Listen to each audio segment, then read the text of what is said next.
आप सबने इन अंकल की तस्वीर देखी ही होगी। इनका नाम है निकोलस माडुरो। ये है वेनेजुला कंट्री के प्रेसिडेंट और इन्हें अमेरिका ने कैप्चर कर लिया, इनको और इनकी वाइफ को, और इनको अमेरिका यूएसए में लेके गई है। इसके पीछे की रीज़न समझते हैं क्यों ऐसा हुआ है।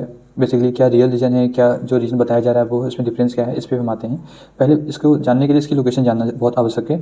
इसकी लोकेशन है साउथ अमेरिका के टॉप कंट्रीज़ में एक आती है ये, और ये इसकी लोकेशन यूएसए से बहुत पास है। तो जो अमेरिका का कहना है, जो यूएसए का कहना है, वो ये कहना है कि यहाँ से लगातार ड्रग्स अमेरिका में आ रहा था, यहाँ से लगातार इलीगल माइग्रेशन हो रहा था, यहाँ से माइग्रेंट्स भाग के अमेरिका आ रहे थे। और अमेरिका जो ट्रम्प सरकार है इस समय बहुत ज़्यादा इस पर एक्टिव वर्क कर रही है, क्योंकि अमेरिका में जो प्रॉब्लम है वो ड्रग्स की है, दूसरी प्रॉब्लम जो है वो माइग्रेशन की है। तो ट्रम्प सरकार ने बोला कि मैं इसलिए रोकने के लिए मैंने वेनेजुला सरकार से बात की, बट वो मानने को तैयार नहीं थे, इसलिए ऐसा कुछ एक्शन ट्रम्प सरकार ने लिया है। ये तो वो बात हो गई जो सरकार बोल रही है, जो विश्व में बात फैल रही है। बट जो रियल रीजन है उसको समझने के लिए हमें 3 फैक्टर पे बात करनी होगी, जो रियल रीजन जिसलिए अटैक हुआ है एक्चुअली। पहला रीज़न ये है कि वहाँ पर वेनेजुला विश्व का लार्जेस्ट ऑयल रिजर्व है। वहाँ पर विश्व का 17 से 18% ऑयल स्टोर है। और ये दिक्कत ये है कि ये जो ऑयल्स के हैं वो एक्सपोर्ट करती है, 80% इसका एक्सपोर्ट चाइना के पास जाता है।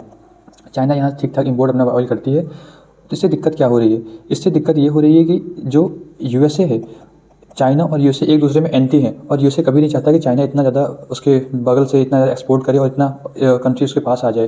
दूसरा जो रीजन है, 2000 के मैप देखते हैं, 2023 का देखते हैं। यहाँ पर यूएसए का ठीक ठाक इन्फ्लुएंस था पहले, यहाँ पर चाइना में, सॉरी यूएसए में, साउथ अमेरिका में यूएसए का ठीक ठाक इन्फ्लुएंस था। बट अभी रिसेंट के जब ईयर में जो डाटा आता है 2023 में, वहाँ पता चलता है कि जो साउथ अमेरिका वहाँ मैक्सिमम जो इन्फ्लुएंस है चाइना का, चाइना वहाँ पर ट्रेड कर रही है, चाइना वहाँ पर इन्वेस्टमेंट कर रही है, चाइना वहाँ से एक्सपोर्ट कर रही है, और चाइना यहाँ पर अपने डेवलपमेंट भी कर रही है। लाइक वहाँ जिसका BRI प्रोजेक्ट है चाइना का, उसके अंदर बहुत ज़्यादा इसने डेवलपमेंट किया।